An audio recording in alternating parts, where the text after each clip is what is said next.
Good morning, ladies and gentlemen. We'd like to call this meeting of the Peace River, Manasota Regional Water Supply Authority to order. It's June 7th, 2017, approximately 9:30 a.m., and we are at Charlotte County Administrator Center. If y'all would at this time, please rise with me for the invocation, followed by the pledge. Dear Heavenly Father, we come to you this morning with humbled hearts, and we just thank you, dear Heavenly Father, for us being able to meet here as a board and live in the country, Lord, with the freedoms that gives us the opportunity to gather together like this and meet and discuss the business of our constituents around us, Lord. And we just ask at this time that you give these board members up here with me the wisdom and knowledge that we need to make decisions that would be best for our community. We thank you for the precious rain that you've been sending us, and we just thank you for it so very much, and we've been so dry, and we just thank you for all that you do for us. Lord, we just ask that you keep your hand on the men and women, Lord, that protect us and take care of us and make sure that the laws are enforced and that we're safe and that we can gather together and congregate like we are today without fear of being interrupted by outside means. And Lord, we just ask that you just continue to watch over them, our soldiers. Keep your hand of protection on them as they try to protect us. We ask all these things now in the name of Jesus. Amen. Amen. If y'all would, let's turn for the pledge. I pledge allegiance to the flag of the United States of America and to the republic for which it stands, one nation, under God, indivisible, with liberty and justice for all. Okay. I'd like to welcome our guests with us today. We have Miss Debbie McDowell from Northport. She's with us. Good morning. Mr. Ken Daltrey, he's here for Charlotte County Commissioner. If there's anybody else, I apologize if I missed you.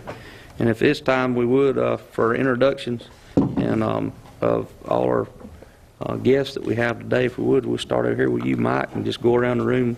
Give us your name and your title, please. Mike Coast, Water Supply Authority. Diane Sauls, legislative affairs consultant for the authority. Kevin Morris with the Water Supply Authority. Anna Lee with the Water Supply Authority. Terry Bolton with HDR. Grace John, Chair of the Board of Section of the American Water Works Association. Richard Anderson with the Water Supply Authority. Carolyn Miller, Charlotte County. Gary Hubbard, Charlotte County. Mike Dixon, Chris Sherrick, Sherrick Solutions. Mike McGee, KW. Mike Kaiser, WSD. Steve Adams, City Authority. Chris Rogers, Water Supply Authority. Doug Lee, Water Supply Authority. John Ferguson, Southwest Florida Water Management District. Debbie McDowell, City of Northport. Ryan Cavallari with AECom. Mark Simpson. Gary Roberts, Charlotte Sun. Chris Hyde with King Engineering. Peter Gerhardt from Chisholm Shores Advisory Committee. Ashley Neely with Kinley Warren Associates. David Cash, Sarasota County. Dorian Popescu, DMK Associates. Okay. Emily Lewis, Charlotte County Administration. Okay. Thank y'all. Okay. At this time, we'll open it up for public comments. Does anybody in the audience have a comment they'd like to bring before the board at this time?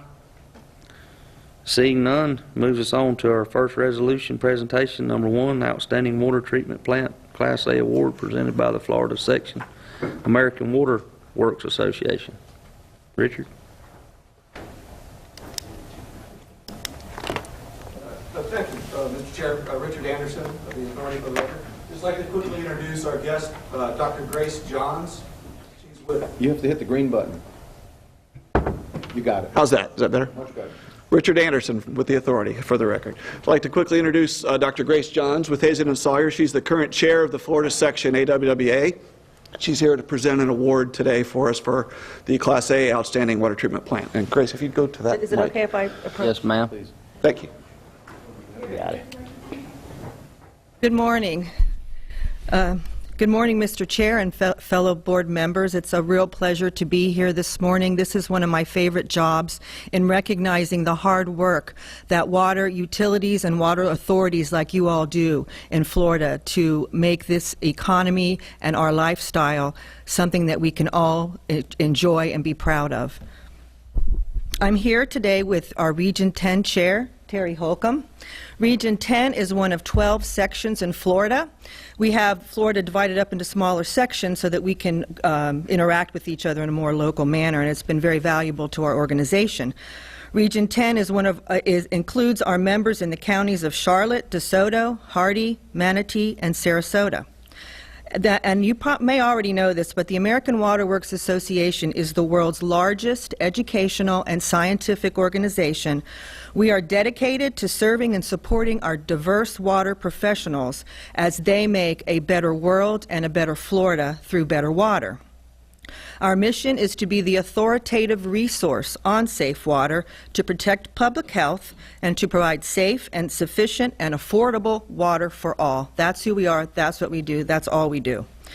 We have 50,000 members, and those members include 4,000 water utilities that serve 80% of the United States population, and we are very proud of that. Our association is represented by 43 local sections, including our Florida section, and I represent our Florida section.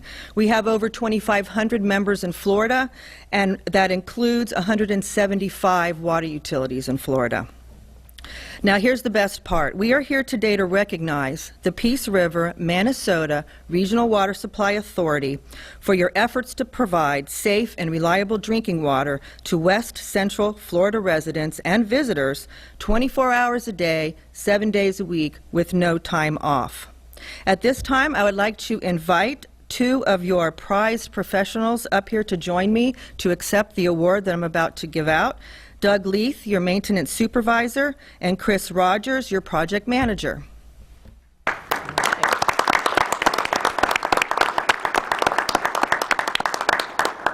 Now I'm going to tell you a few things you already know. Each and every day, but I think it deserves repeating, each and every day the authority treats and distributes an average of 26 million gallons of drinking water per day every day to residents and businesses for its members in Charlotte, DeSoto, and Sarasota counties. At this moment, I want to give a quick shout out to Charlotte County Utilities for having the best of the best drinking water in Region 10, which includes all those counties I just listed. So that's quite a good accomplishment there, and it reflects the authority's great work. The authority's water treatment facility is located on the Peace River in DeSoto County. It has a capacity of 51 million gallons per day. So your organization is well positioned to continue to provide high-quality drinking water for decades to come, and that's a great position to be in. Not all of us can say that. Today we recognize the accomplishments of the authority by presenting you with our 2016 Outstanding Water Treatment Plant Award. Each year, the Florida section presents this award to one deserving utility in each of 3 size classes. And the authority was selected from the state's largest size class. The award recognizes the authority's employees as outstanding performers and leaders in maintaining high water quality and reliable operations, and taking responsible care of the components of the water treatment plant, which, as we all know, is extremely important, in keeping excellent records, in promoting professionalism, safety, and emergency preparedness, and in implementing a responsive public relations program. So these are very high bars that we need to meet. This award is an extremely notable achievement because, as you all know, without safe and reliable water, we as a community and a nation cannot survive and prosper. Water, safe, reliable drinking water is the #1 input that we need in order for our communities to thrive and for us to be healthy. I do want to thank you, the Board of Directors. Your leadership is extremely important to everything that happens in this organization. And this award reflects you and what you all do each and every day, your hard work and your perseverance and your headaches, perhaps even. But it's all well worth it to all of the residents and visitors here. I want to just give you a real quick introduction to our monthly magazine, the Florida Water Resources Journal. And just note that on page 19 there is a beautiful picture of Richard Anderson and Mike Schell accepting the award at the Florida Water Resources Conference 2 months ago. And also Terry Holcomb, if you wondered what she's all about. There is a reader profile of her that's excellent that describes Terry and what she's been doing and the things that she enjoys, which is on page, I'm sorry, it's in here, just flip through it and you'll see it. Terry, do you remember what page it's on? I haven't seen it. Oh, you haven't? Oh, it's really good. Okay. Anyway, this is a great, I'm very proud of this magazine, this journal. It looks like a magazine, but it's very informative and professional and tells all about what we do to provide water and wastewater services to Florida. So at this time, let's get the award. Where's the award? Terry's going to hold it. Okay, so at this time, it is with great pleasure that Terry and I present the American Water Works Association Florida Section Outstanding Water Treatment Plant Award to the Peace River, Manasota Regional Water Supply Authority for your outstanding performance in 2016.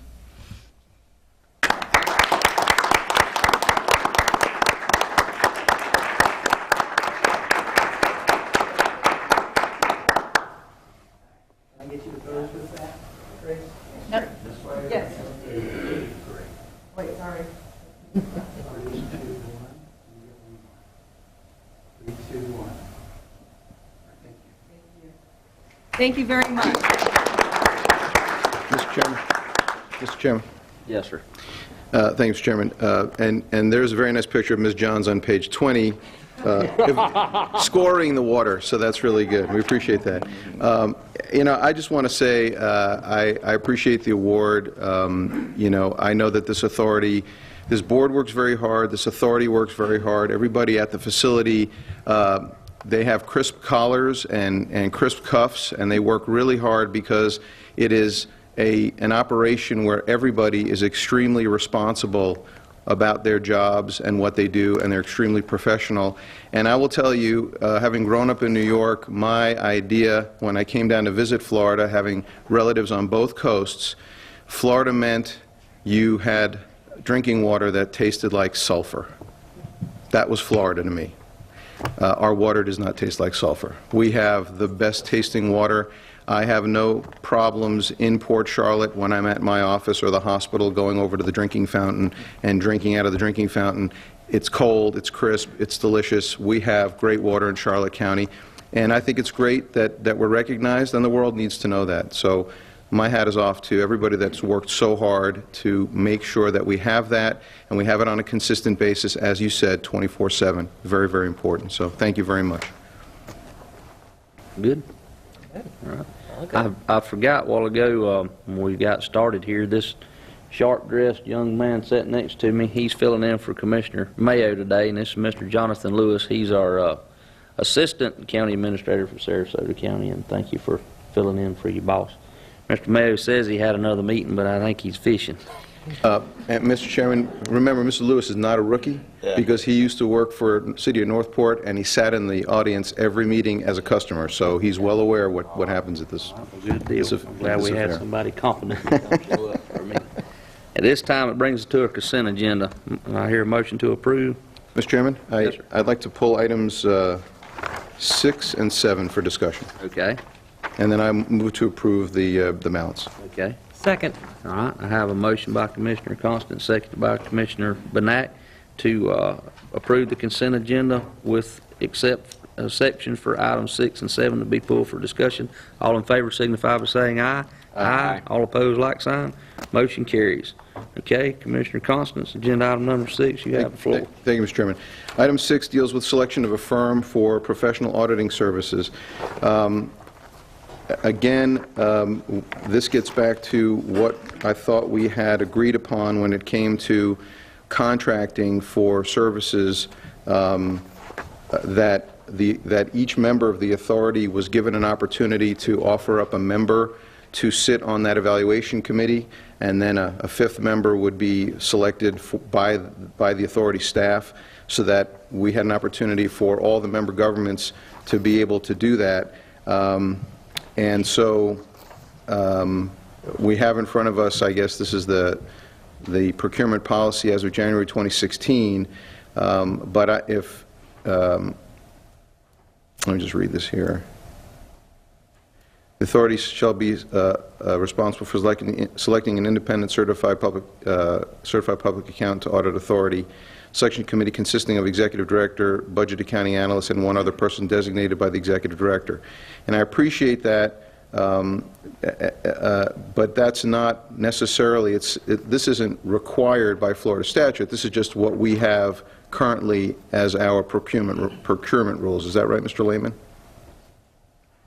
It references the statutes because there are specific statutes, but the makeup of the committee was set by board policy, yes. Right. So I'm, at this point, I'm okay with moving forward on this item, but I want us to bring this back because I think that the idea at the time we talked about this 8 or 9 months ago was that anything that went out for contracting, we needed to have it set up so that each of the 4 member governments have the opportunity to send a representative, and if they opt out, that's fine. You can fill that seat. But, this is our ratepayers. These are our decisions to make, and so I think we have certainly skin in the game. We need to have somebody sitting at the table if we so choose to do that.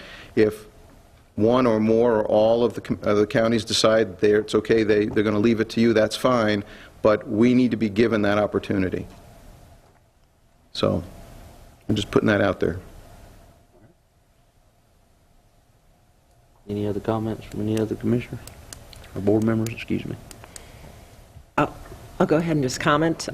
Obviously, I was not on the board 8 months ago when this was discussed, so that would be a deviation from the standard procedure, I guess, that this board has followed for selection, or is that what Well, you're it may be for this particular item, but prior to this, whenever we were getting any sort of contracts for construction, engineering, design, any of that, it was a group that was selected by the executive director from the authority workforce staff to determine the contracts.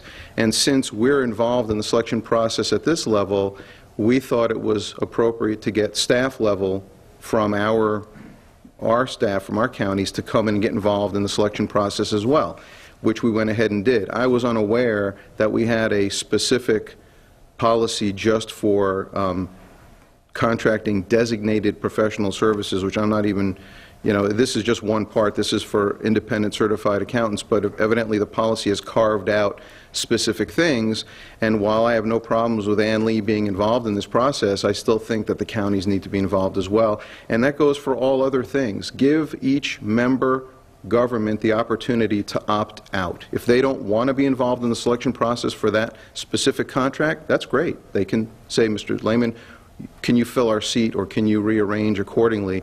But for those instances where we do want to get involved, we absolutely should be asked, do you want to stay in on this process?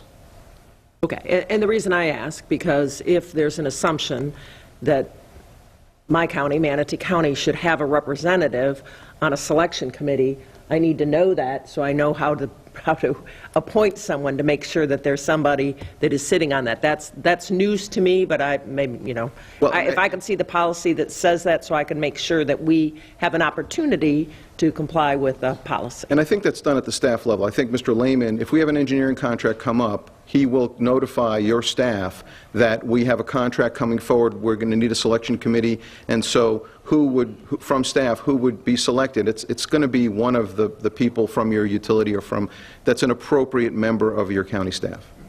It's just, again, maybe I just need to see the policy because I wasn't aware of it. Thank you.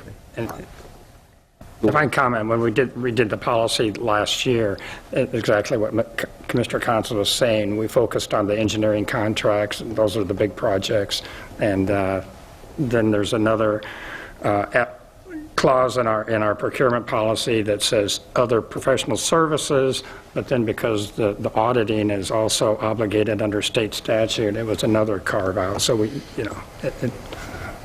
it's up to the board. We can go back and readdress those. Right, and I'm just saying, if we, for instance, our finance guys, Mr. Berger, if he wanted to be involved in the process or designate somebody, that's great. If he looks at it and says, no, the authority can handle that, that's great. But again, it's an opportunity for the member governments to opt out, not have to try to force their way in. That's not appropriate.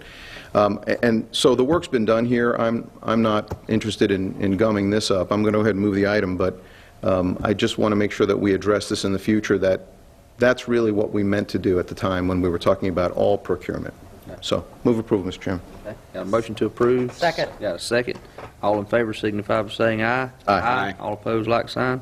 Okay, consent agenda number, item 6 passes. Now we're on to agenda item number 7. Mr. Constance. Thank you, sir. Number 7, approve work order TKW Engineering for final design for covers for all filters. And I just wanted to bring this forward to have the discussion. Mr. Lehman and I have discussed this at pre-agenda and actually prior to that.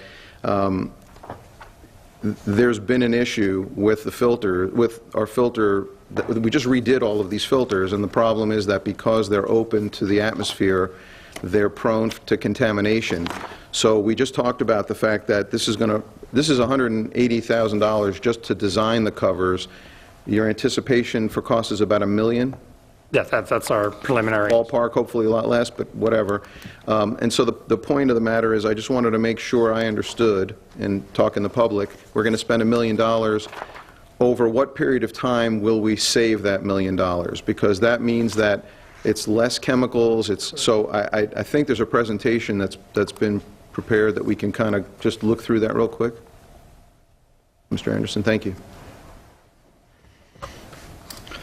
Mr. Chair, if it, Kevin Morris with the authority staff. Sorry. And that's okay, we look alike. You're always presenting is what it is. We received your questions about this project, and it's a very worthy project, and we're happy to provide some additional background. I prepared a presentation that's about 15 slides. If it's the pleasure of the board, I'd be happy to present it. It'll go fairly quickly, but I think what it will do is provide you some background on the project and talk about some of the specific benefits the project will bring to us. Okay.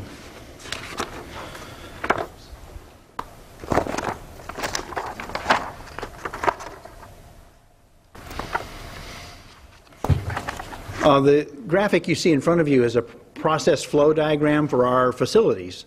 And engineers and operators use this to just describe the way water flows. And as you devise a process flow diagram, one of the big challenges is to prevent lines from crossing, because that gets confusing. And so in this particular graphic, you see the Peace River right here in the upper right. Our river diversion pumps pump the water up into Reservoir 2. From there, it falls down into Reservoir 1 by gravity. We then pump it with the reservoir pump stations through the treatment plant. This is the Peace River Facility treatment facilities. From there, after the water is treated, it flows through a series of 6 ground storage tanks. Each of those tanks is 2 million gallons of storage. And then from there, we have 13 high-service pumps that then pump the water out to our customers. This loop that you see around the outside represents aquifer storage and recovery. We inject finished water below ground. When we pull that water back out, it goes to Reservoir 2. So it kind of makes a loop there.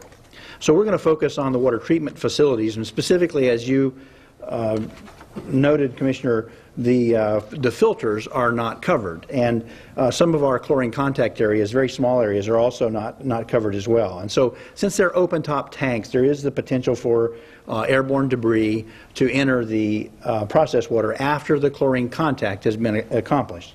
So even though the chlorine contact chamber provides excellent high quality disinfection, we cannot take credit for that process, credit for that disinfection, because of the risk for subsequent debris to enter the process stream downstream. So we utilize, and always have utilized, our ground storage tanks, the water moving through those 6 storage tanks, to achieve our disinfection credit. So where are the filters at the facility? We have filters associated with each treatment train, and this graphic illustrates where they are found. There's some variation in the age and in the size, the design loading rates, how we backwash the filters, but they all basically follow the same general filtration principles. The filters are all uniformly constructed with about 16 inches of graduated gravel at the bottom of the filter bed, 12 inches of sand in the middle, and at the very top is 18 to 24 inches of crushed coal or anthracite, as it's known. So how small of a particle will these filters remove. These filters will remove a particle down to 1/5000th of an inch in size, in diameter. It's very small. You're in the 5-micron range. And to give you a perspective, it's like taking a fine human hair and cutting it in half, and then cutting it lengthwise 10 more times. Very, very small particles. The technology works excellent. Another way of looking at it is that the period on a piece of newspaper or on your agenda, the period, the typewritten period at the end of the sentence, if you took these particles and you laid them end to end, 400 of them would span the size of a period. So very, very small particles. So it's important for you to understand that covering filters is not a requirement by regulations. We currently meet all drinking water regulations and standards without covering those filters. So what are the benefits in covering them? That's the question that may come to mind. And I'm going to talk to you about 3 benefits. And the first benefit, and the one that we take very seriously, is to enhance public protection. There's always a risk when you try to design from behind the podium that you can get a little too into the details and lose people. And I'll try to keep this at a very high level. The regulations for disinfection. Disinfection is a very complex process. It depends upon which disinfectant you're using, what the chemical is. It depends upon the temperature. It depends upon the pH. So it's a very complex process. The bottom line in showing you these graphs right here, 2 of the standards that all water plants have to meet is 99.99% virus inactivation or removal. That's called a 4-log removal of virus, and then a 99.9% removal of Giardia. And it's removal or inactivation. And inactivation is just a nice word for killing the pathogens that are in the water. And what I wanted to point out with this slide in the red text that you see on there is that free chlorine is 33 times more potent at this pH and temperature at virus destruction than chloramines, and 9 times more potent for Giardia inactivation than chloramines. And so the credit that we're already achieving in our free chlorine contact zone that we can't take credit for because we haven't covered our filters would allow us to achieve a much greater measure of public protection. And I have a nice graphic here that demonstrates that in sort of a tangible way. If we looked just at the credit that we would accrue at the pH and temperature on the previous slide as compared to what the standard is, and this doesn't include any of the credit for removal of those pathogens through the coagulation and the sedimentation and filtration process, it would be equivalent for viruses to adding 8 additional ground storage tanks. And for Giardia, it would be equivalent to adding 2 additional ground storage tanks. So the money that we invest in covering these filters buys us a lot of bang for our buck. And exactly how much of investment would that be? A 2 million gallon storage tank is roughly about a $2 million investment when you look at the pipes and you look at all of the engineering costs all in. So somewhere between investing the money to cover these filters buys us the benefit from a public protection standpoint of somewhere between $4 and $16 million worth of investment that otherwise we would have to invest to achieve that amount of credit. So it's a very efficient investment. I want to talk about improved safety. We all understand that Florida is the lightning capital of the nation. In the last 10 years, over 300 people have been killed by lightning strikes. And when our operators and maintenance people are on top of those filters, they are often the tallest item around, tallest object around, and you're surrounded by a lot of metal.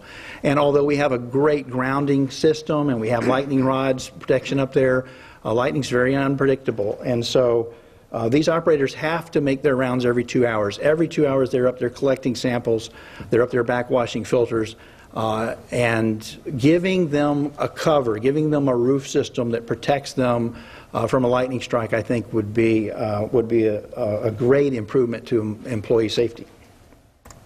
And then I want to talk briefly about improving treatment control. We've all driven behind somebody who's texting. You know, they slow down, they speed up, they slow down, they speed up. It's very frustrating. We currently achieve our disinfection credit by maintaining the storage tanks at a certain level, at 20 feet. And so the customer demands change throughout the day. Everyone gets up at the same time, goes to work, they come home at the same time. So we see an ebb and a flow in the demands throughout the day. And so our facility has to constantly ramp up and down in treatment capacity or the flow through the plant to be able to keep up. And of course, with any kind of a water treatment process, anytime that you change the flows, you disrupt the chemical regimes, you disrupt the hydraulics. And so if we can cover the filters, that would give us the ability to flex those tanks operationally over a wider range. We could set and pick a flow rate that is good for the entire day and not worry about the level in the storage tanks. And so that would give us better water quality and a more easy to control process.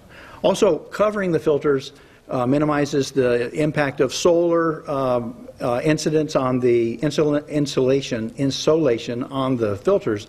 UV light will destroy disinfectant residual, and so in the daytime that's a problem. It's not at night. If we cover the filters, that no longer becomes an issue for us.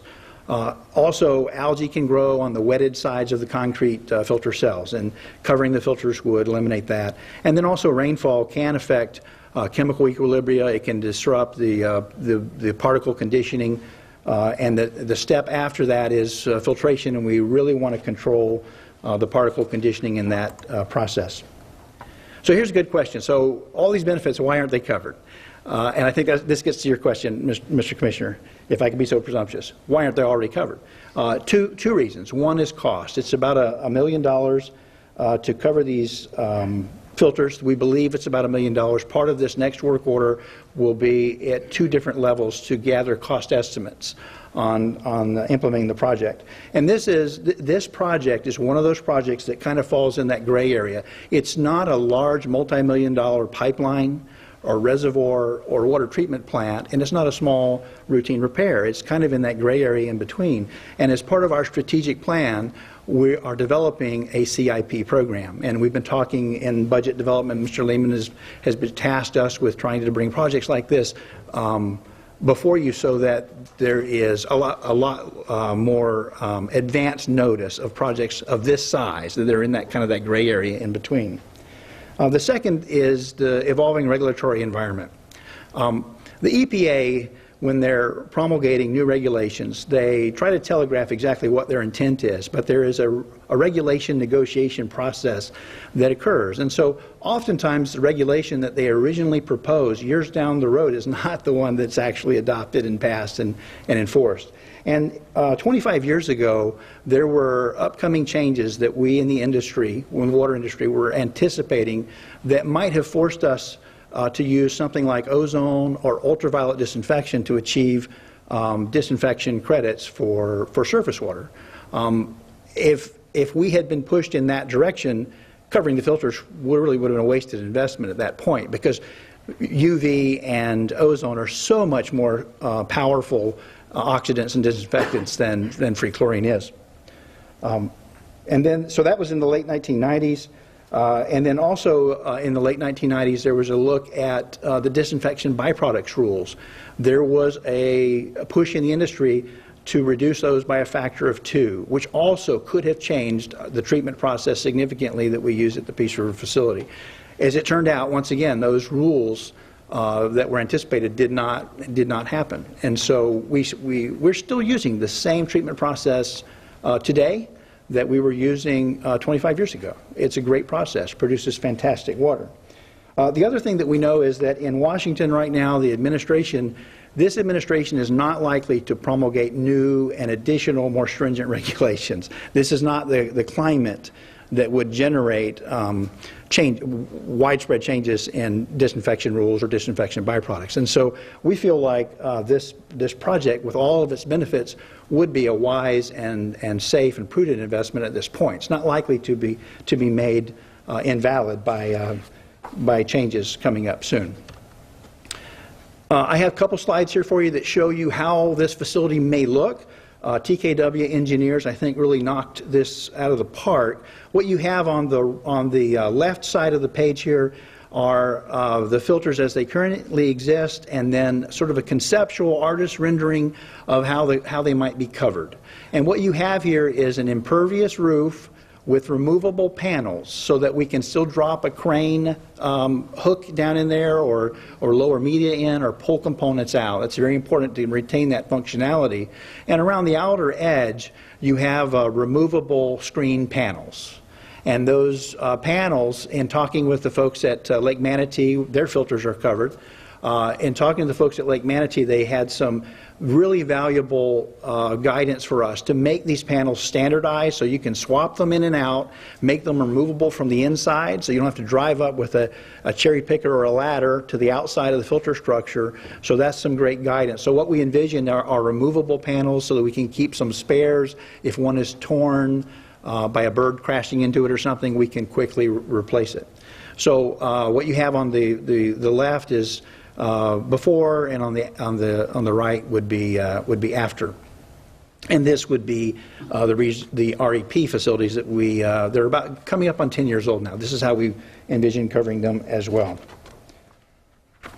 Now, kind of a last detail to talk about. I'm kind of glad we didn't cover our filters with the Peace River option because Hurricane Charlie would have blown them down. One of the things we have to be concerned with public infrastructure, especially critical infrastructure that is intended to stay functional through a storm event, the community is relying upon us to stay functional.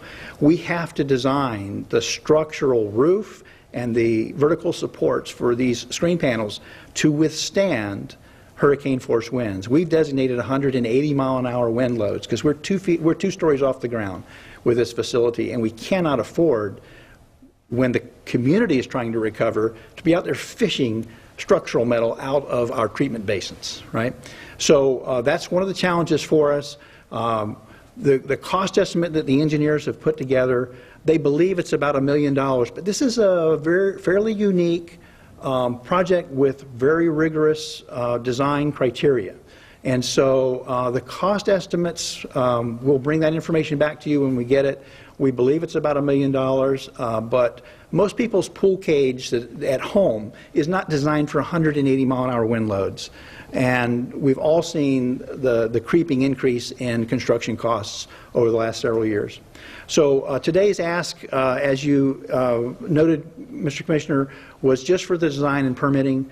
We're going to bid this project hopefully by this fall. The estimated construction cost is about $1 million right now. It will be funded through R&R.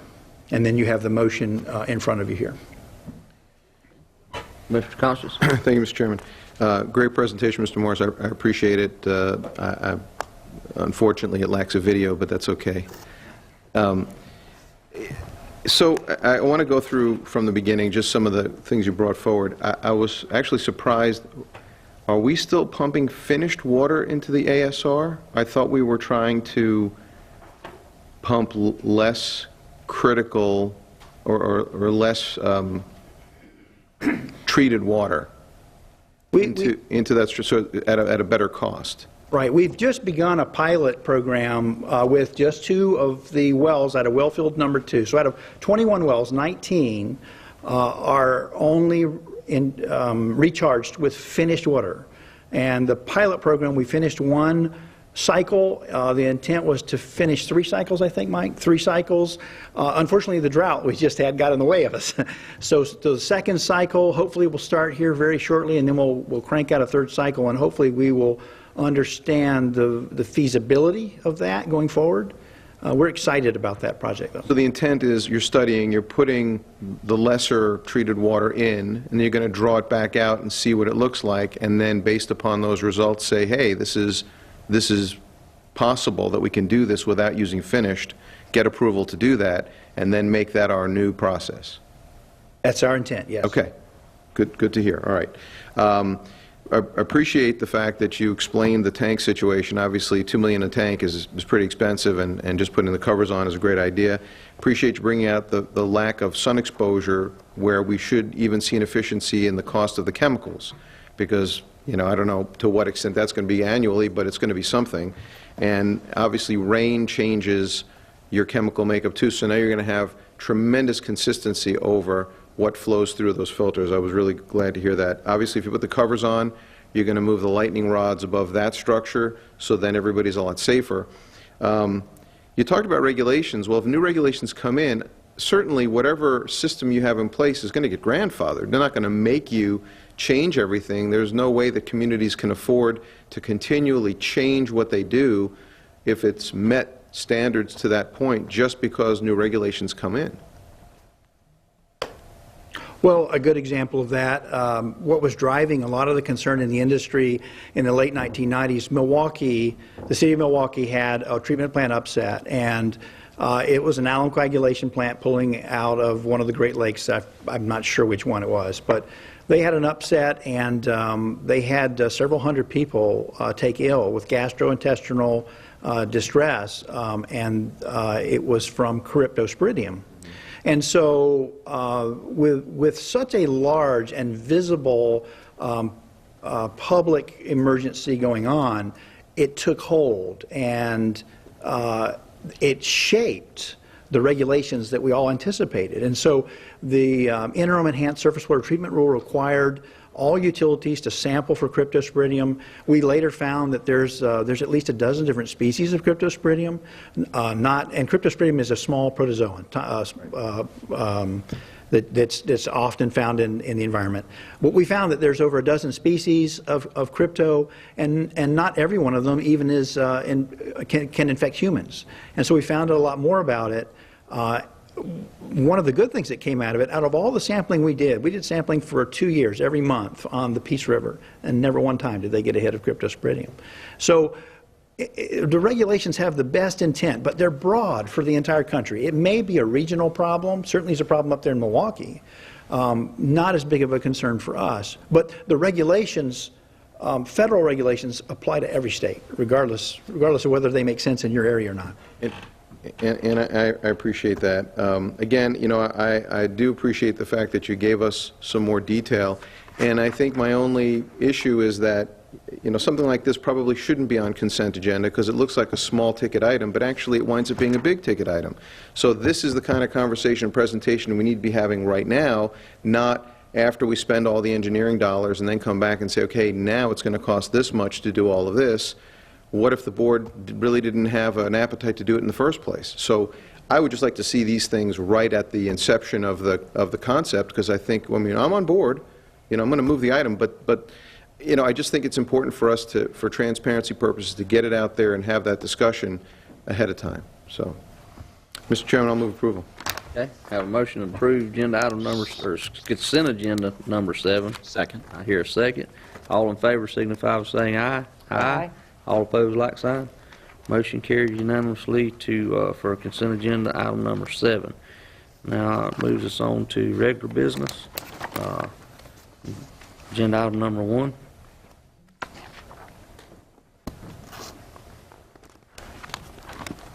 Good morning again, Mr. Chair, board members, Richard Anderson of your staff. Item 1, as usual, is the water supply conditions report. We're going to take a look at the production results for the month of April, and then the water supply conditions through about 2 weeks ago.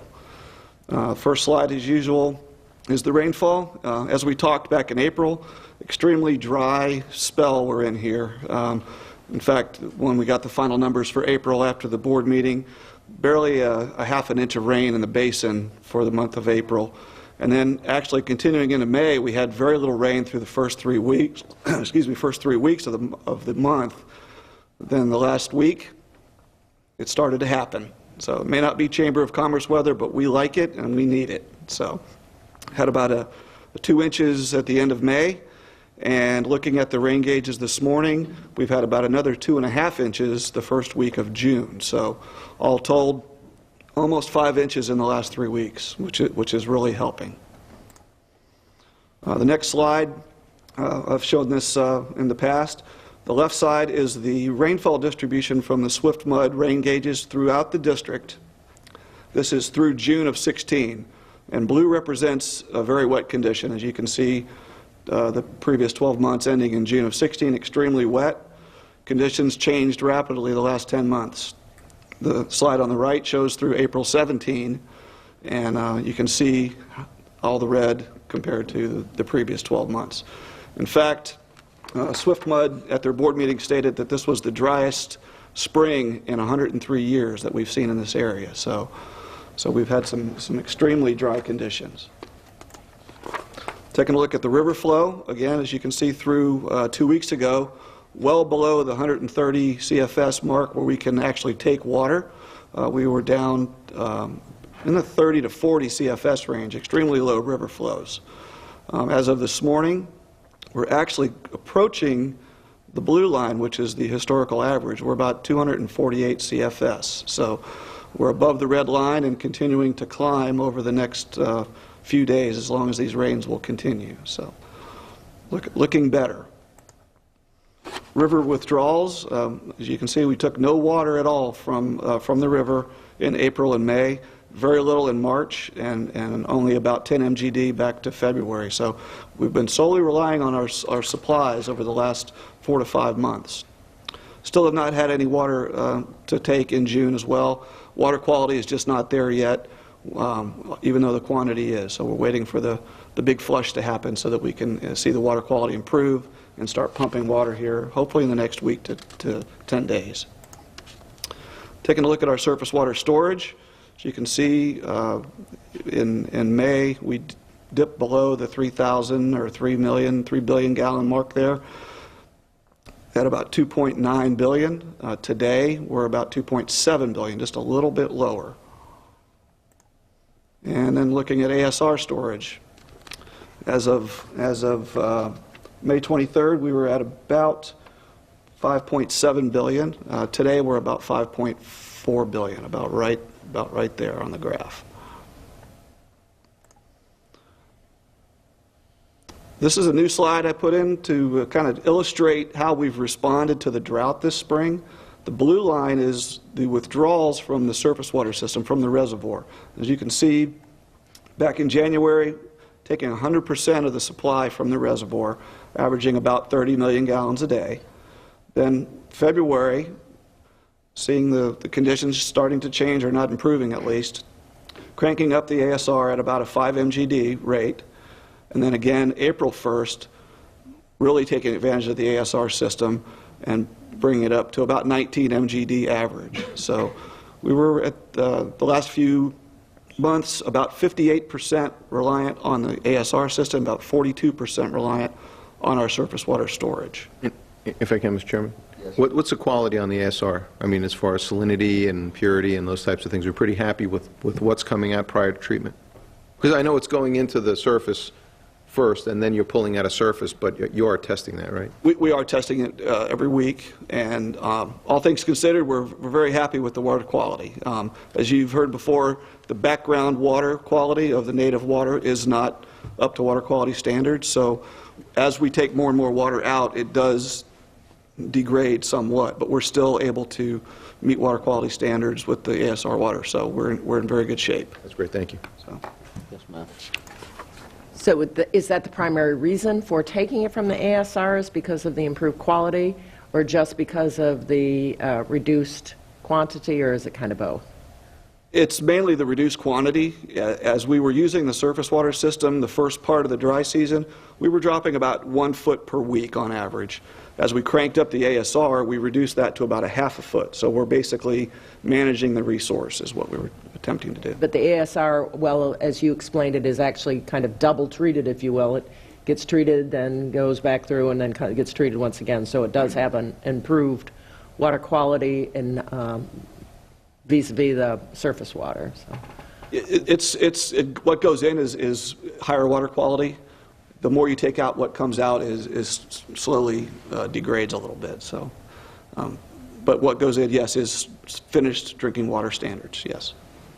Richard, is that water blended, the ASR and the water coming out of the reservoir? Is that water blended before it gets to the treatment plant, or is it separated? No, yes, sir. It's all the water taken out of the ASR system is sent back to Reservoir 2, so it's diluted with all the natural surface water from the river. So okay. It's a blended product, yes.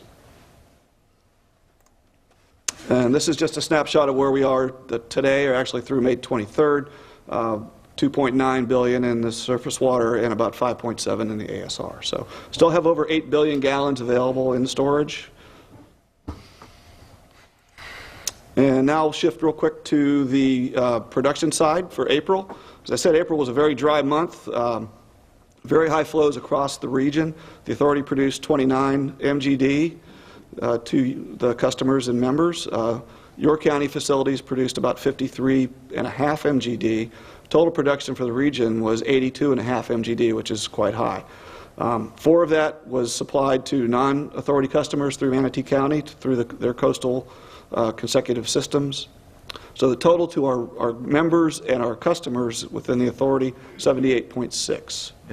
Mr. Chairman, Yeah. and again, this is, that reflects only the 4 counties and customers. That's not other city water supplies that we don't control. Correct. The authority system represents what we pump from the plant, and the county facilities, the second line, represents what you as a group produced on your own, from your own facilities. Yes. Okay, thank you.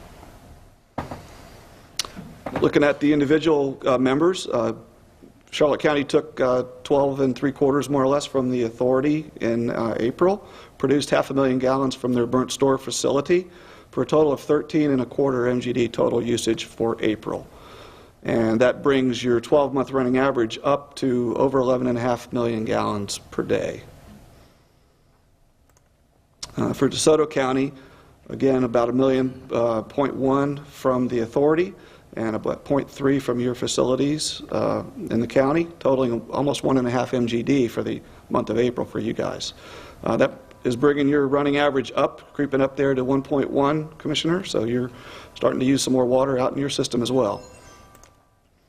Manatee County. Manatee self-supplied to their customers 38.8 MGD, exported 4.7 to Sarasota County, and again, almost 4 MGD to your consecutive coastal communities, for a total production of about 47.5 million gallons. Your 12-month rolling average is approaching 33 MGD, 32.9 for the last 12 months. And Sarasota County took 14 MGD from the authority for April, imported again 4.6 from Manatee, and supplied about 100,000 gallons to Northport in April, so that's the discrepancy on that number. And through your self-supplied facilities and well fields, almost 3 MGD for the month. Total production, 21.5 million. And finally, City of Northport took 1.2 from the authority, produced 2.2 from your facilities, took an additional 90,000 a day from Sarasota County for a total of about 3.5 MGD. And the 12-month running average for Northport was just over 3 MGD. And looking at the big picture, all those numbers rolled up into one. As you can see, the 12-month rolling average, 71.5 MGD. I do expect that to start dropping as we get into the rainy season and these numbers start going back down over the next couple, 3-4 months. But as you can see, we still are on the incline as far as regional usage. And a quick look finally at the regional utilization here. Again, for April, we used 82 and 82.4 MGD. That left 22.3 available, which is still only 78.7% of our available resources. So even in a peak month, we still have adequate supplies to meet customer demands. And with that, I'd be happy to answer any questions. Board members have any questions? Okay. Thank you, sir. Great, thank you very much. Brings us to agenda item number 2. Mr. Kevin?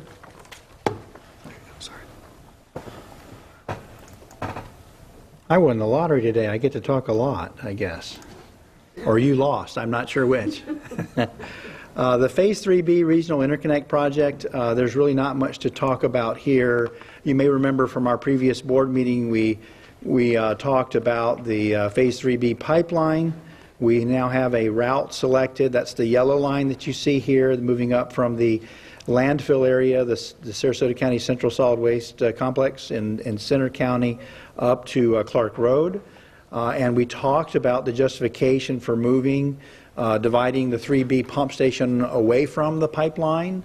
It's still called the 3B pump station, which seems odd since it's 7 miles from the pipeline, but we talked about the value in moving that pump station to the north, where it eventually would tie in with Phase 3C and creating part of the contiguous regional loop system. And what you have in your board book today, we're simply asking the board to receive and file the final basis of design reports for both the pipeline and the pump station. At the February board meeting, we asked you to accept the draft basis of design report for the pipeline, and our intent was to just add an appendix to that, or a chapter to it, that included the pump station. But it was easier and cleaner for us to just create a separate standalone document for the pump station. So the only changes really between draft and final for the pipeline were, I think, a couple of page numbers were changed, and the figure numbers were on the figure titles were reversed on a few. So very minor changes there. The pump station basis of design report, it is at a stage where it is a complete and standalone product. Some of the changes that have happened in the region in the last couple of months, Sarasota and Manatee counties have collaborated together and had Corollo develop a two-county hydraulic model. And that two-county hydraulic model gives us a lot more intelligence about the migration of water across the county boundary that's right around University Boulevard. And so that model will be very useful not only for the counties, but we anticipate will provide a lot of value to the authority as we look at our regional loop elements. There may be ways to optimize the size of those or the location of those. So the 3B pump station is still discussed in the basis design report, is discussed as being near the intersection of Fruitville and Lorraine Roads. But if that location changes, the basis design report would certainly have to be amended to reflect that. So that's about all I have to say about this. We're just asking for the action. Board members, any questions? I just have a question for Sarasota County. So when you talks about the location of the pump station, has Sarasota County approved that location tentatively, or? My recollection is that's been in the works for years, and so yeah, throughout that process. If I may, in talking with Mr. Cash from Sarasota County just this morning, we all understand that until a piece of land is acquired, the precise location of that pump station is but the general area, and he's having some very productive discussions with development interests further out on Fruitville Road, maybe a little further to the east than the location that our basis design report. So it's very fluid, but it's generally in that part of the region. I think we all agree that there is some value in having a storage and repumping facility there. And that, one of the points I brought out previously is, if you look at the general location of that dot in the very center there, it is almost equidistant between the Lake Manatee water plant to the north and the Carlton plant to the south. And so it seems to be a certain symmetry. It seems to make sense. You certainly don't want to put all your critical facilities in one location, so distributing them makes a certain sense. Yeah, I only asked the question because you talked about maybe needing to modify this if the pump station moves. So I thought, well, how firm is it that it's going to be there? But I guess it is still a little bit fluid. And I also know y'all are doing the construction of the road through there, so I figured it had to be somewhat determined, but thank you. Mr. Chairman? Yes, sir. So this motion would cover not knowing the defined location? We're okay with that? Yes, as a matter of fact, and you have a copy, and I know you have a lot to review, but in your board books there is an electronic copy of both basis design reports, and there is page I, or the very first page of the executive summary in blue text, there is a paragraph that discusses the fluid and dynamic nature of what's going on with respect to what we just talked about. And that's fine, and I remember the presentation at the prior meeting where we went over different possible sightings and the theories behind why we were looking at different locations. I'm fine with that. So, Mr. Chairman, I move to receive and file the final Regional Integrated Loop System Phase 3B Pipeline Basis of Design Report and the Pump Station Basis of Design Report. Okay, I have a motion by Commissioner Constance. Do I hear a second? Second. I have a second by Mr. Lewis. All those in favor, signify by saying aye. Aye. All opposed, like sign. Motion carries unanimously. Okay, agenda item number 3, Ms. Diane.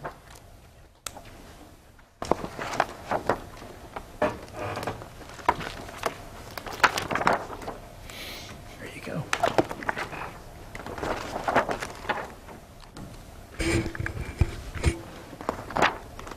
Good morning, Mr. Chairman, board members. For the record, my name is Diane Sauls, the authority's legislative affairs consultant, before you today to provide the authority's legislative wrap-up.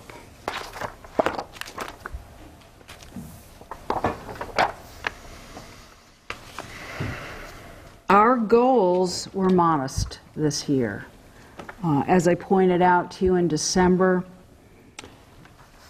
legislative members, delegations, district boundaries, leaderships, rules, procedures, all changed.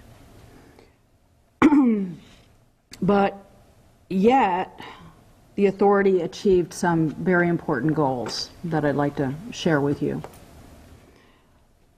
These goals go towards laying a groundwork for a multi-year process. And first and foremost, I believe we were quite successful in building relationships with new delegation members, freshmen. We became familiar with the new rules, the leadership dynamics. We raised the profile of the authority and engaged authority membership in advocacy. And it's been fun working with many of you, and thank you for your effort. And what we're doing now, more importantly, is developing a plan for regional advocacy moving forward, including chambers of commerce, the agricultural community, industry.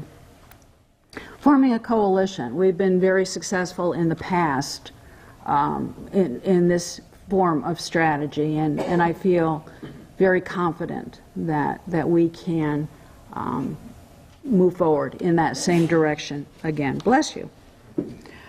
We've been arranging with Southwest Florida Water Management District some summer tours, education for new legislators. We're talking with potential sponsors for the authority's 2018 funding request, and we are hitting the ground running for an early 2018 legislative session. The 2018 legislative session begins in January this year, and interim legislative committee meetings are likely to begin as early as September, so not much of a break at all. As soon as special session 2017A adjourns, hopefully later this week, it's time to hit the ground running. I'm very happy to answer any questions you might have, and again, thank you very, very much for the opportunity to serve the board. Thank you, Ms. Diane. Board members, any questions of Ms. Diane?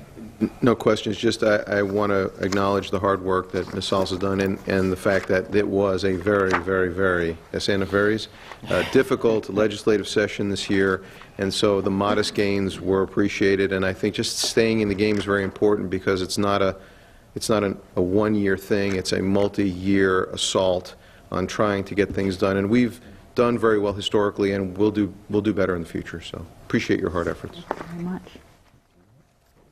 Okay. Thank you. Diane. Yep. Brings us to agenda item number 4 on regular business, and Kevin, you're up again. About that. You know, occasionally a unique event like the wildfires we had that happened on just before our barbecue brings us an opportunity to share a lot of the pictures and the video. It's fascinating. It happens all around us. This time it happened right out our back door. And so, Commissioner Constance, there is some video in here for you. So I knew that would make you happy. I brought the popcorn, Kevin. But first, let's talk about sort of a continuation of what Mr. Anderson was talking about. It's been a very active wildfire season. There have been over 2,300 fire events just since January 1st. This map shows you that they've been all over the state. Combining all the fire incidents on this map alone, over 210,000 acres in Florida have burned in the last, since January 1st. So that's more than 330 square miles have burned. So it's been a very, very active fire season. Now, why have we been subject to so many wildfires? It's because we're very dry. And as Mr. Anderson talked about, the driest spring in 103 years. The Keach-Byram Drought Index, which is what this map reflects, is a measure. It's a measure used by firefighters, by climate scientists, by ranchers to look at the amount of moisture in the top levels of the soil, the subsurface soil moisture content. And the fascinating thing about this is that 3 weeks ago, in mid-May, when May 13th, the day the fire, the rain tree fire ignited, we were actually drier than any place in the country. We were drier even than West Texas. We were drier than the Sonoran Desert in South Arizona. So it gives you a sense for just how dry conditions were. And one of the reasons that we were so dry and it makes us so subject to fires is all of our lush vegetation. We have so much grass, we have so many shrubs, so many trees. When a little bit of rain falls, that ecological system grabs that moisture and evapotranspirates it out. Whereas in the deserts, the vegetation is a lot more sparse and is a lot more adapted to holding on to that moisture. And so one of the things that makes Florida beautiful also makes it, which is all of our vegetation, also exacerbates the wildfire potential for us, because we have all of this fuel that has grown and is now very dry, and when rain falls, it is evaporated out by the plant systems. So this is an outline of what is designated as the rain tree fire because it occurred around Rain Tree Boulevard in Northport. And you can see I-75 kind of crosses diagonally there in the lower left part of your screen. The fire initiated or started in Northport in the areas where the undeveloped lots are and crossed the interstate and then moved over a period of just a few hours, about 3.5 miles to the northeast until it essentially hit our reservoir. This patch you see up here that is an isolated patch actually happened the second day. That happened on the Sunday. And it's an indication to how the firefighters have to watch these fires. Once they burn through, it's not over. You've got to be diligent, and you've got to watch the conditions. Altogether, about over 2,000 acres burned, and most of that happened on Saturday, the 13th.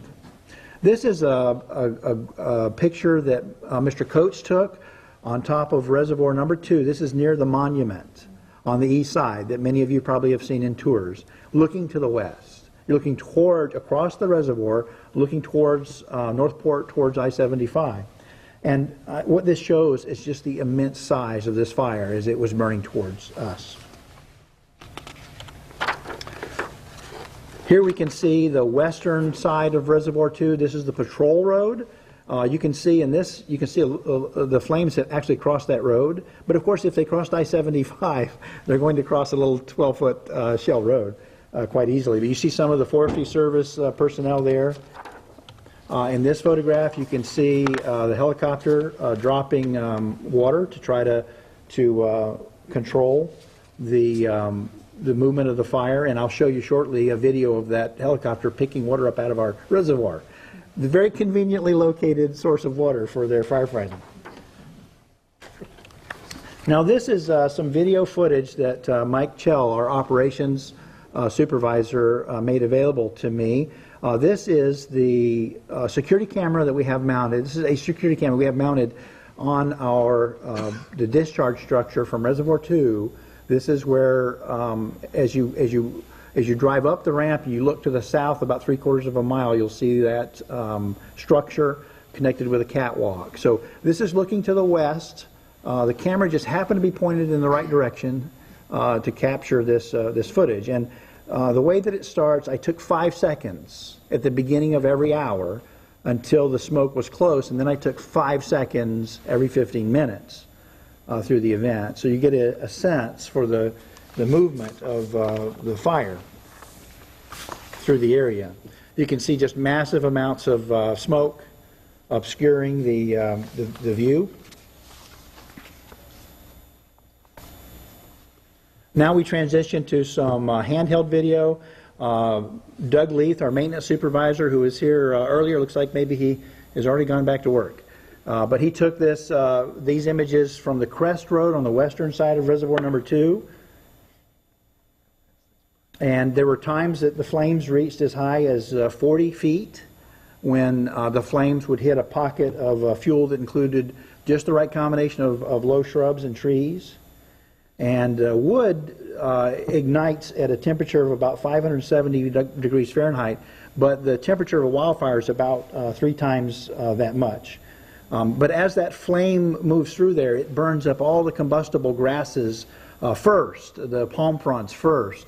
It has to dehydrate stumps and larger, thicker pieces of wood. And so the flame will burn through there very, very quickly, but you'll see the smoldering and the smoking going on for quite some time after that. The flames got close to our chain link fence and passed right through it. Of course, being metal with a melting temperature far above that of the fire, it doesn't appear it damaged our fences. We did some research. It's possible it may have damaged the galvanizing on it. We did some research. There are a number of folks in Texas where they get a lot of range fires, and they've evaluated barbed wire fencing that has been subjected to multiple burns to determine whether or not it increases its brittle nature or does it rust more quickly. And their findings are that it doesn't really affect the quality of the wire. But I also found another place where a chain link fence manufacturer indicated if its fence went through a fire, it would void the warranty. So that seems to imply there could be an issue. And so we're going to watch that. Maybe there is a paint or a spray or something we can put on the fencing. The fire burned right up the embankment slope. It burned about 15 to 20 acres of the grass on the slope itself.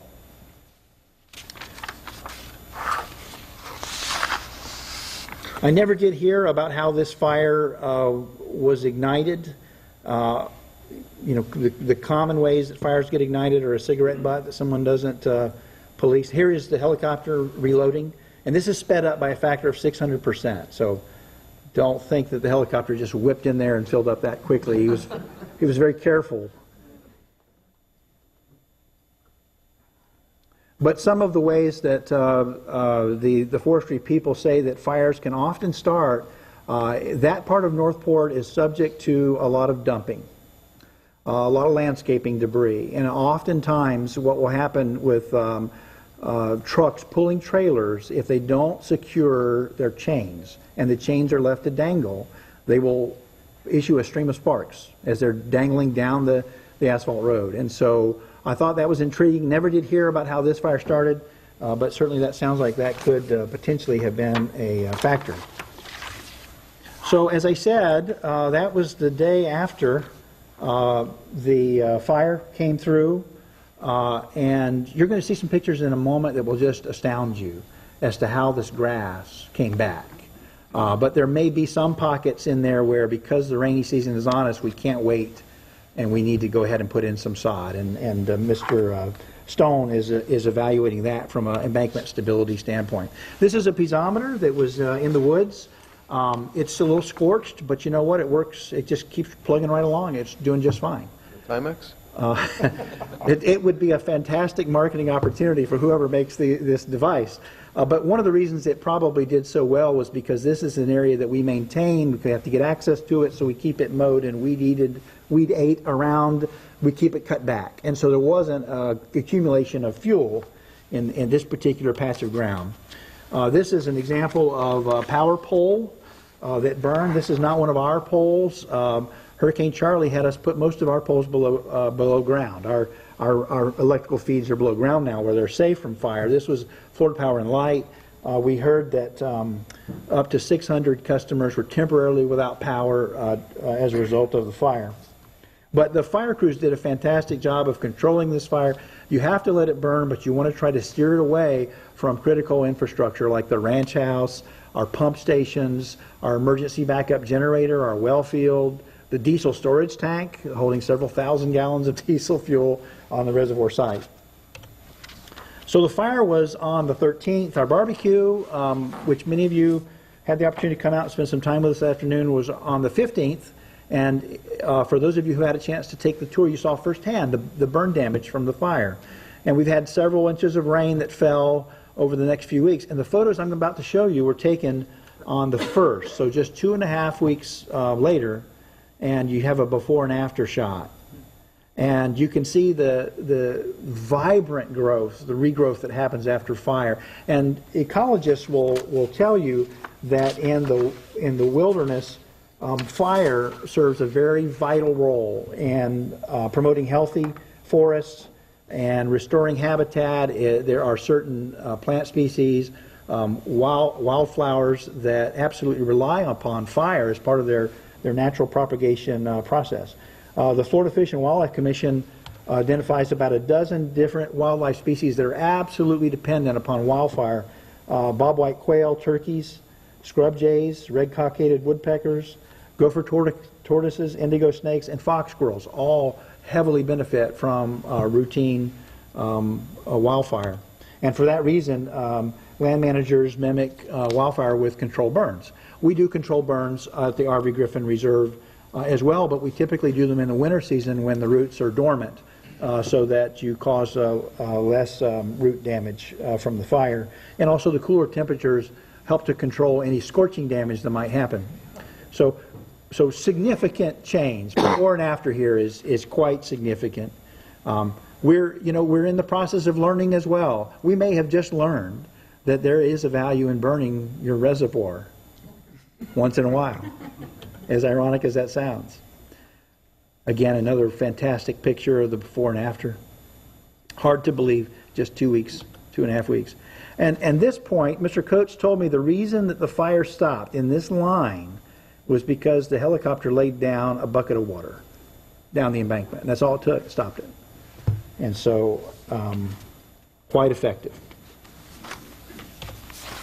That's the end of my presentation, but I did want to recognize the Forest Service personnel. They have a cooperative sharing program where they share professional firefighters. We had folks from South Carolina working on the fire right there at our facility. They did a great job. The DeSoto County Fire Department, the Charlotte County Fire Department, all the emergency responders, the police folks that helped. We really express our appreciation and our thanks to those people. I also wanted to recognize all of our own dedicated folks who came in on the weekend and helped to coordinate access and to give us updates and ensure our facilities were well protected. And those included Sam Stone, Mr. Coates, Mr. Leith that you met earlier, Doug Leith, Donald Morton, and our operations supervisor, Mike Chell. And that's my update on this item. Kevin, how often do we burn the R.V. Griffin Reserve? Well, I don't know that there's a prescribed frequency, and we typically try to burn the pastures. We don't try to burn the wetlands. This time, the wetlands were dry, and the fire marched right across the wetlands. We typically try to burn the upland areas and the pastures on a frequency. What's recommended is every 3 to 4 years, and what that does is it helps to provide the benefit of fire, and it's frequently enough that it doesn't allow the fuels to accumulate. And that's the danger. Without fire, the fuels accumulate to the point where the fire, when it does happen, will burn so hot that it can be very damaging. Okay. I just wondered if we had a standard program that we went by, we burned so much of it every year on a routine basis, or we burn it in quarters or thirds or whatever. Do we burn every year, or do we just burn one specific area every 3 or 4 years? You know, that's a good question. I don't know the specific answer to that, and I don't know, Mr. Coates, if you know any more about it. We do have a program that we burn every year out there. We don't burn the same area every year, but we try and burn the entire ranch about every 3 or 4 years. Okay. And that, of course, depends on conditions. If we have, really, really dry conditions, you just can't light the fire because it gets out of control. Okay. Thank you, sir. Any other questions? Mr. Lehman? Yeah, just wanted to make you aware, too, that we've learned and been contacted by some logging companies that with all the wildfires, evidently the logging companies will come through and do cleanup and make a profit on the fallen trees. So there is a logging company that's going to come in and have a discussion. If there's $1 to be made, we'll certainly go and make that $1 and report back to you next board meeting. Thank Mr. Chairman, I had one additional fact to add. I forgot, but Mr. Lehman reminded me of it with his talk about the benefits. The land managers, there is a sizable herd of cattle that are on the R.V. Griffin Reserve, and certainly a wildfire puts cattle at risk. But the report to me was that although we burned a lot of fences up, that the march or the pace of the fire wasn't to the point where the cows couldn't get out of the way of it. And so no cattle were injured or died as a result of the fire. It's an interesting fact. Okay. Thank you. Anything else? Okay. General Counsel's report. I have nothing new to add this meeting. Thank you. Okay. Executive Director's report.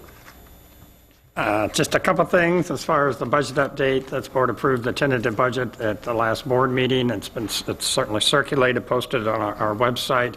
We've had no comments as far as the budget itself, but as you see today about the pipeline and the modeling and the storage tank, we're continuously reviewing the future CIP, so that discussion will continue on. Also, by the way, if any of you want any info from the staff or presentation of your board, certainly feel free to ask. The Charlotte County staff, I know we've worked with them. They're preparing the item for their board book, but certainly contact us if you want any presentation or more information.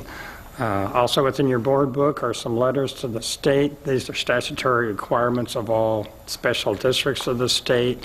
It regards rules review and certification. We as an authority, we do not make rules, but we have to respond to them that we do not make rules. So it's a standard response every year. It's not there for your approval. It's there for your knowledge and making sure you know. That's it. Thank you. Okay. Routine status reports. I think we're good with that. Board member comments. Anybody have any board member comments?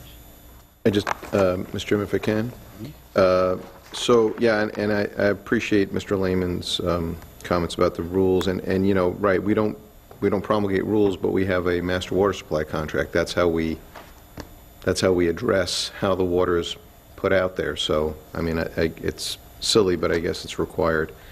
One thing I wanted to make sure we continue to do, and if you just want to give us a quick update on where we stand with our Swift Mud permit for the 250 million gallons a day, because I spoke with Mr. Coates on pre-agenda, and it was encouraging, and I think we're moving ahead at a really good pace. May be prepared to do something, you know, have it in line in August, and then I think we just need, as a board, to continue very diligently moving the ball down the field. But Mr. Chairman, members of the board, Mike Coates of your staff. We did meet with the Water Management District on, I think it was May 5th, early May. We talked to them about the board direction that we got in February on this, and we had a good discussion with them. We didn't get rejected on anything. We talked to them about 258 million gallons a day, a 50-year permit, taking that fixed quantity off the face of the permit, and told them that we expected to have something in their hands sometime later this summer. So anyway, that is our plan.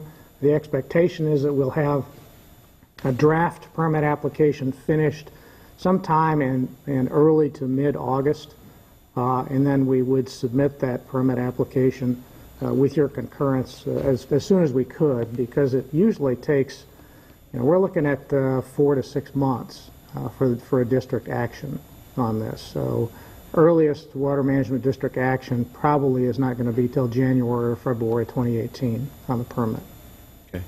Well, we will all appreciate your feedback and Mr. Lehman staying in touch with us, that if there's anything we need to do with regard to letter writing or phone calls or meetings, we're very happy to do that, because this is not just essential, this is critical to the future of the Peace River Manasota Regional Water Supply Authority, period. This is what we must get accomplished in the next year, top priority. So whatever it takes, we're going to help you guys out, but it's got to get done, because anybody steps ahead of us, it's going to affect the future of the entire region. So we need to be good stewards, and we need to get the job done. And I really appreciate, I mean, we only started talking about this, what, 4 months ago, 3 meetings ago, and we said, let's do this, and I'm very appreciative of the fact that you've taken it on and you are moving ahead with rapid pace, so I appreciate that.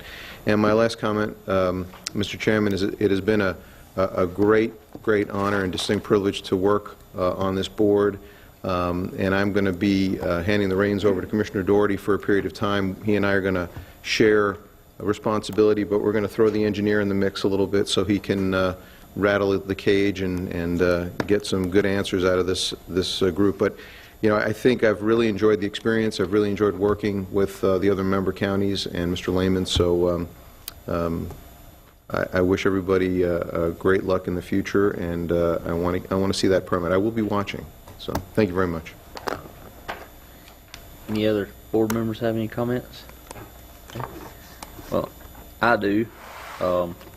Commissioner Constance, I've set up for a couple of days trying to figure out something good to say, and man, I've drawn a blank. See, now I expected that from you. I'm teasing. I have to give you credit. Your head's as hard as mine. We've butted heads on some issues, and we have different views on things. But it was everything was always been professional, and when everything was said and done, whatever the board agreed upon was fine with both of us, and we walked out like professionals, still friends, and could eat together or talk together or whatever. And anyway, I just we're going to miss you. Appreciate you. Your comments and your digging into things. There's not I don't believe we've had an agenda that you haven't noticed a period being in the wrong place or everything. So I know that you take time and you look through things very thoroughly, and we appreciate that. And at this time, we'd like to present you. I'm not going to do formal and get down there and all that, because then you might get teary-eyed or something on me. But I appreciate that. We're presenting you with the Golden Spigot Award, I guess, is what we call this. But anyway, we thank you for all that you do and appreciate it. And thank you very much. Thank you so much.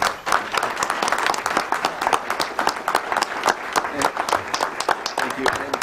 And Mr. Chairman, I really appreciate the fact that I get to call you friend, because you're right. We have not always lined up the same way on certain issues, but at the end of the day, the gavel falls and we shake hands and we talk about all kinds of fun stuff, mostly rodeo and things like that, or what's going on at Babcock. But you know, that's what this is all about. This is about being colleagues and working together and getting to the truth and getting to a good decision. So I've really appreciated working with you for 5 years.